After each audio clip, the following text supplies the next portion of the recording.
You know, if I could pick just one video game from my childhood that I can remember fondly as being the most ball-breaking, agonising and soul-crushing horror shows, the kind of game that just makes you want to pitch your controller across the room and take everything with it, it would probably be Ghouls and Ghosts. I mean, this game. No wait, Alex Kidd. That game was a therapy session just waiting to happen. Yeah, that was... Oh, Toejam and Earl. Oh no. One of your worst gaming nightmares come to life. A simple early roguelike adventure that innocently draws you in with its smooth, funky jazz. And let me tell you, this music is... Jamming. Oh, you dirty sons of bitches. Well, I suppose they at least had to give us something good to listen to while their game mercilessly curb stomps us into a blubbering wreck. This is a game that wants to make you cry and it doesn't care. The developers did not give a shit. The minute this game left the assembly line, they were laughing their asses off because they knew, in their hearts, they knew this game would kick your ass. And my god, is it awesome. This game is probably one of the reasons I'm such a crazed competitive gamer. This game honed me into an unfeeling monster, and that was the price I had to pay for playing it. And while it is, at its core, a really simple game, it's that simplicity that makes it so replayable, coupled with the fact that, you know, it's pure evil. It gives you a challenge that truly makes you feel accomplished after you've beaten it. Them's the days. But to get right down to it, the plot to this game is just enough to get the ball rolling. Two cool rapping alien dudes are cruising through the galaxy in their righteously radical rocket ship, and because they were no doubt high, they crash land on some messed up version of Earth. Their ship breaks into 10 conveniently reattachable pieces, and your job is to track them all down so you can jet off this insane planet. Sounds easy, right? You poor ignorant shit. And before you dive straight into hell, you've got a few basic options you can choose from. You can go one player or two player, and you can choose between a completely random map layout, which is how it's meant to be played, or you can choose a preset game which has an identical layout every time. It's basically an easy or practice mode, so it should be right up there with Twitch and early adopt Let's Players. So every session starts off the same way. You start on a small island that has 4 starting presents, all of which are random. You get 4 bonus high tops if you're playing solo, 2 each if you're in co-op, and finally there's a secret bonus level in the far bottom left hand corner. So first up, you may be asking why we're collecting strewn about presents. Well, apparently humans just casually toss nicely wrapped presents all over the planet for unsuspecting aliens to collect. And some of these people are really generous too. We've got fudge sundaes, rocket skates, a sweet new boombox, killer rose bushes. Oh, you shouldn't have. No, you really shouldn't have. So yeah, these presents represent your power-ups, and they can quite literally be anything from tomatoes to lightning bolt storm clouds. But the catch is, you absolutely need them if you want to beat this game, and you never know what you're gonna get. Thankfully though, the developers show at least a little bit of mercy by having certain NPC characters that can help you out, one of which is the Carrot Man that can identify presents. But it costs money. Money that appears randomly, and it's fairly rare. And the NPCs appear randomly, and they're fairly rare. Yeah, thanks a bunch. Well, not much else I can do. I guess I'd just better open them myself. Oops, I died. And you better get used to that, by the way, because everything on this planet wants to kill you, and I mean everything. I'd say it could be some political statement about what humanity could do to aliens if they ever turned up, but maybe that's a stretch. The developers probably just thought it was really funny to have Germanic squads of penguins that shoot rocket-propelled tomatoes. So next up, I thought I'd cover navigation, and to help with this, I thought I'd dig up this old educational tape, so just give me a second.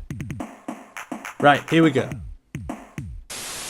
From the beginning of time, Earth has been comprised of a series of flaws, each flaw suspended many miles from its neighbors, starting from the Southern Hemisphere, also known as Level 1, all the way to the Northern Hemisphere, known as Level 25. And now the Moon, codenamed Level 0. Now, travelling between the flaws has always been a gee-golly pain in the neck, but now with our new cosmic lift technology, that pain is a distant memory.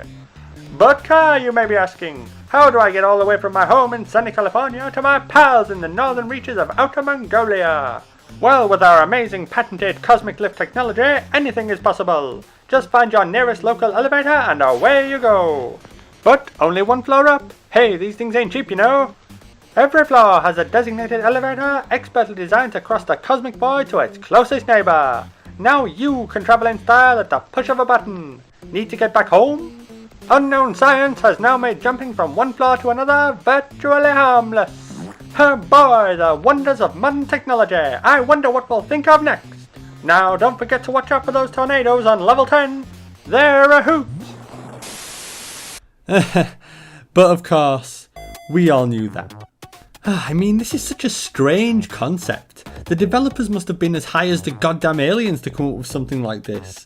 Yeah, apparently the cosmic void between floors is filled with horrifying geometric shapes, french fries, dead fish and eyeballs. I mean, what the hell am I supposed to be looking at here? I guess this is what you see when you break the space-time barrier. It makes you wonder what it looks like to anyone on the outside. What the hell was that? Spaceball 1. They've gone to plaid. Anyway, as you're playing through the game, you'll also discover that the Earth has many narrow, winding paths that appear from seemingly nowhere when you approach them. Paths that are made secret, some of which you absolutely have to find in order to find the ship pieces. It doesn't happen too often, but when it does, oh boy. I mean, just look at this. I've been around this entire map twice. And there's a ship piece here. But where is it? I don't know. The ship piece is somewhere, but I can't find it. I guess I better keep going until I can find some Icarus wings on level 12 and then jump my ass all the way back down. Goddamn Toejam and Earl. Now we're getting to the enemies. The best part of this game. When you start the game proper on level 2, there is exactly one type of enemy. Devils. Ironically, the easiest enemy in the game to deal with. Half the time, they don't even care if you walk past, they're just happy doing their little dances. Hey, if this is all I have to deal with, this is easy. I can beat this game no problem, you might think. All a lie. A smoke screen designed to put you off guard and laugh in your face. Only one level later, on level 3, there are 2 new enemies introduced, giant hamsters in balls and hula girls, and this is where you know you're screwed. Because the hula girls stun lock you for a randomly indeterminate amount of time at complete random.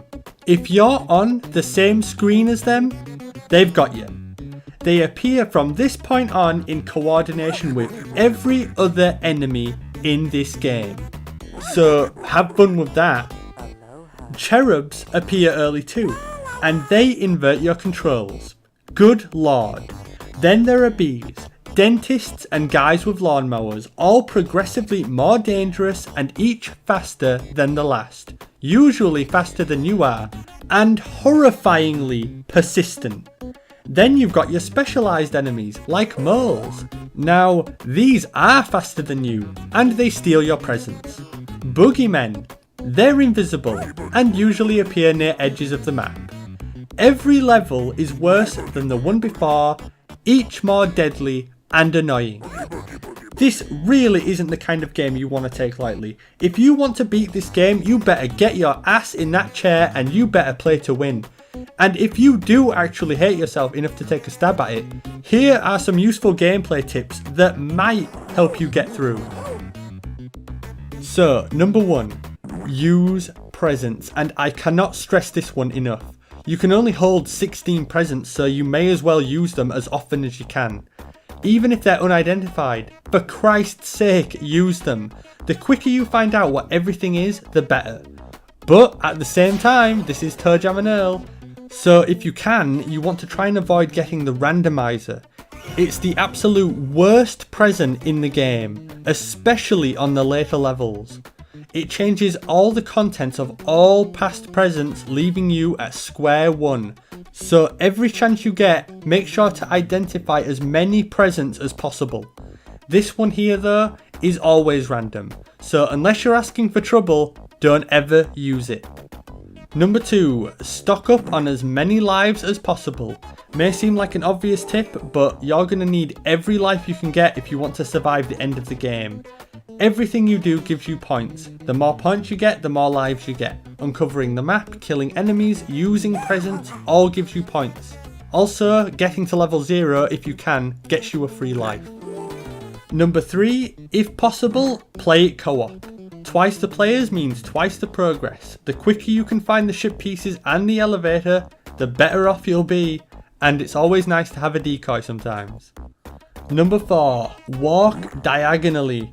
Enemies in this game are fast, and considering that everything on this planet is trying to kill them, Toejam and Earl are remarkably cool about the whole thing. So if you want to live, you're gonna have to outmaneuver them instead. Stupid Toejam and Earl. Number 5, the environments are your worst nightmare. On sandy levels, always try to walk on the grass edges. If you can avoid it, never walk through the sand. Sand slows you down like crazy, and you're already a slow ass. You really don't want to be any slower, so don't do it. And the same goes for the water. Swimming through this stuff is like trudging waist deep in mud. It even sounds like mud. It constantly drains your health while you're in it, and it drains fast. On later levels, there are sharks. They will eat your face, and they're 5 times faster than you. Don't go in without the proper equipment, or unless absolutely necessary. Number 6, use everything to your advantage. Anything you can do to win, do it. This game likes to cheat, so should you. If you bring up the present menu, you're invincible. You can use this time to wait for the right moment to leave or to plan for some kind of strategy. And the same goes for the NPCs. Even if you don't have any money to use their actual services, if you bring up their menu, you're invincible in that too. Also, try to use the winding paths as much as possible. Enemies struggle to move through them and don't generally spawn there, so it's often the safest place you can be. Number 7, don't mess around. Get in, do everything you need to do, and get out as quickly as possible. The longer you take, the more chances you'll end up making a mistake. And believe me, you will make a mistake. And finally, number 8, and this is the most important one. Do not, I repeat, do not go anywhere near these mailboxes. Do you want to die? Do you? If you don't, you better get your ass away from that mailbox. Don't even look at it. You see one, you back away, and you never, ever come back. Well, now that's over with. I've got to make my own way through this game, and it sure as hell isn't getting any easier, even with all my useful tips. It's okay though, we're almost there. Wait a minute. No! No! Earl, come back! Oh, this really isn't good. I'm all alone. This is where all these extra lives start coming into play. Stupid ice cream trucks!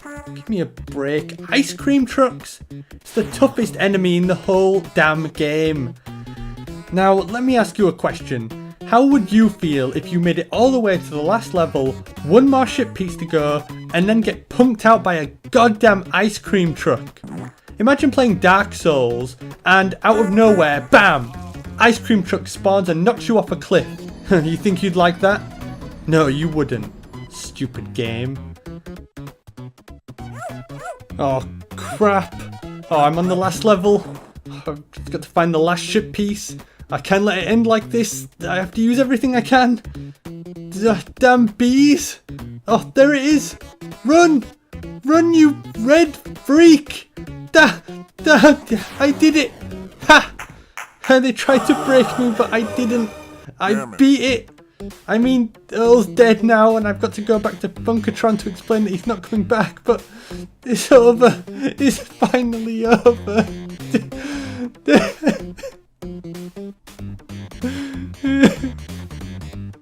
Damn childhood.